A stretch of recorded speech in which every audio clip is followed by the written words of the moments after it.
Continuamos con el programa del curso de capacitación sobre normas de atención en salud del Ministerio de Salud y esta vez vamos a hablar sobre embarazos de alto riesgo.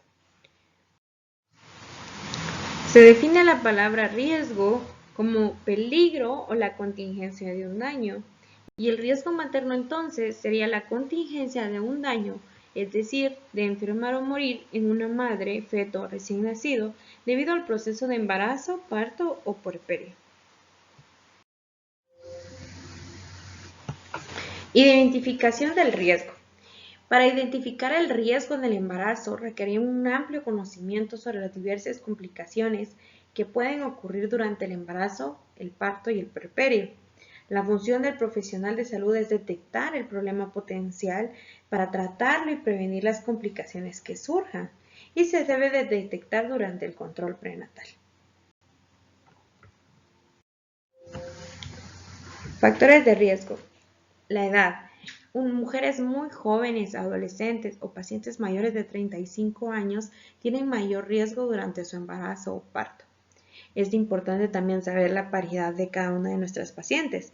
Si es primigesta, es decir, su primer embarazo, la falta de experiencia de la gestante, así como una mayor probabilidad de problemas inmunológicos que hayan ocurrido durante la implantación, repercute en una mayor incidencia de preeclampsia, eclampsia, restricción de crecimiento intrauterino, partos pretérmino y abortos. Aquellas pacientes que hayan sido multíparas, es decir, hayan tenido más de 2 embarazos, son aquellas madres que pueden presentar problemas como malnutrición, fatiga, embarazos no deseados y un desgaste físico que nos harán que el embarazo sea un poco riesgoso.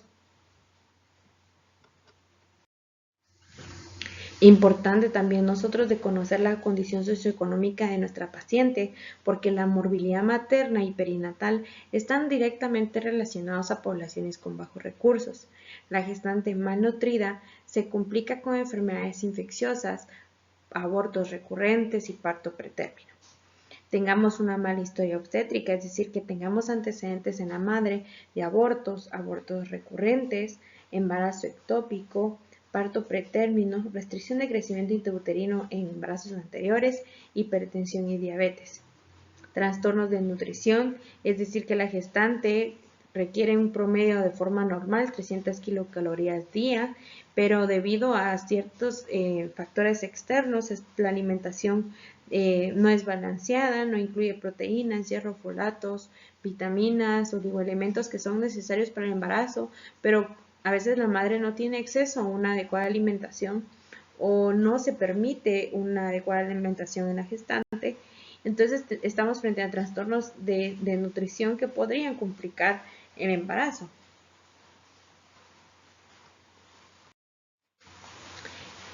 El embarazo de alto riesgo debe ser manejado por el profesional bien entrenado, con participación multidisciplinaria de especialistas, siendo importante el control prenatal, con vigilancia permanente de salud materno y fetal, el cual es nuestro papel. En el caso de que el parto no progrese con facilidad o si hay una contraindicación obstétrica para el parto vaginal, se debe elegir la cesárea.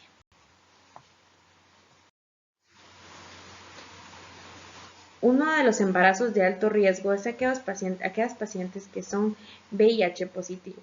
El virus de inmunodeficiencia humana invade el sistema inmunológico del huésped con la consecuente reducción de este, por lo que conlleva una inadecuada defensa contra los gérmenes externos.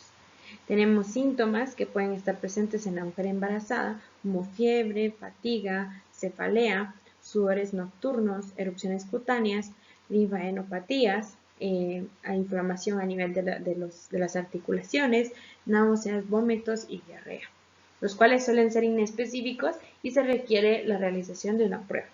En caso de sospecharse es VIH positivo, al momento de identificar algunos factores de riesgo en la historia de la enfermedad. Por ejemplo, el uso compartido de drogas intravenosas, múltiples parejas sexuales, aquellas pacientes que se encuentran en prostitución, pareja sexual infectada por el virus o que nos indique que se le ha diagnosticado otra enfermedad de transmisión vertical en el caso de la sífilis.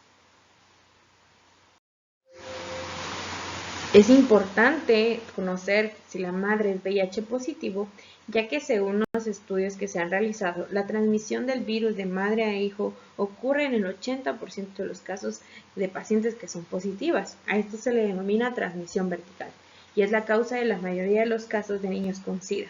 La contaminación ocurre cuando el feto está en contacto con sangre o secreciones maternas y se recomienda evitar el parto una vez se diagnostica y se debe de programar una cesárea. De ello lo importante de saber que la madre es VIH positivo antes del momento del parto. El COVID-19 en el embarazo es uno de los problemas que se ha aunado en los últimos tiempos debido a la pandemia. Sabemos que la enfermedad de COVID-19 o coronavirus es una enfermedad infecciosa provocada por el virus SARS-CoV-2. La mayoría de las personas infectadas por el virus experimentan una enfermedad respiratoria leve, moderada, que se puede agravar y requiere atención médica. Las que padecen enfermedades subyacentes como enfermedades cardiovasculares, diabetes, enfermedades respiratorias crónicas o cáncer, tienen más probabilidades de desarrollar una enfermedad grave.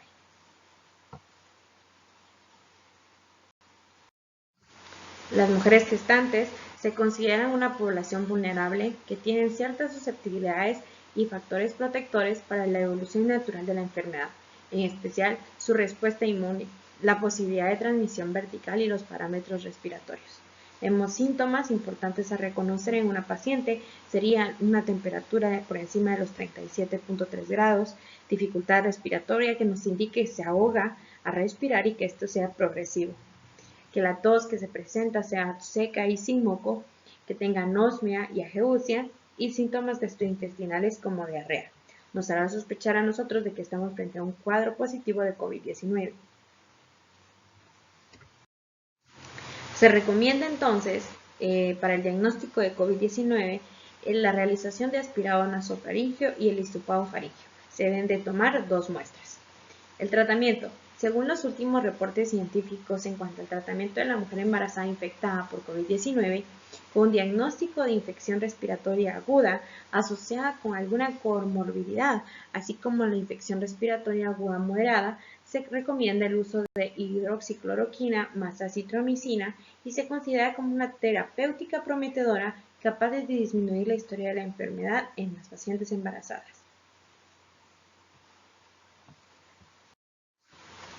Por ejemplo, cuando estemos ante una madre con sospecha o prueba positiva, se recomienda sala de partos o quirófanos COVID-19, que tiene que incluir un sistema de filtración de aire de presión negativa y todo el personal debe usar equipo de protección personal nivel 3 y la madre debe portar mascarilla N95.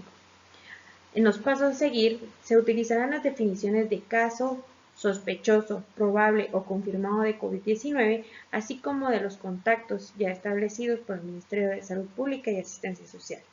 Caso sospechoso, un neonato hijo de una madre con infección sospechada o confirmada por COVID-19 entre 14 días antes y 28 días después del parto o cesárea.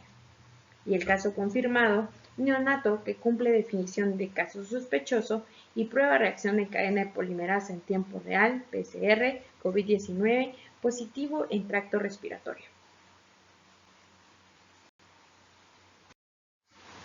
Definiremos entonces recién nacido positivo para COVID-19 asintomático. Debe de hacerse la prueba al completar 14 días de aislamiento.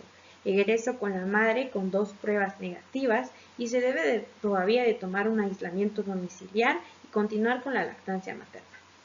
El recién nacido positivo para COVID-19 sintomático se debe realizar una prueba control después de 3 días de resolver síntomas clínicos con egreso afebril con 2 pruebas negativas y cumplir con aislamiento domiciliar. El padecer COVID-19 no excluye que la madre deba de omitir la lactancia materna.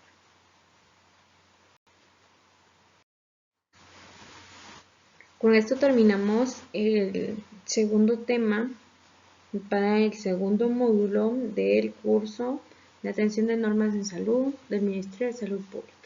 Muchísimas gracias por su atención.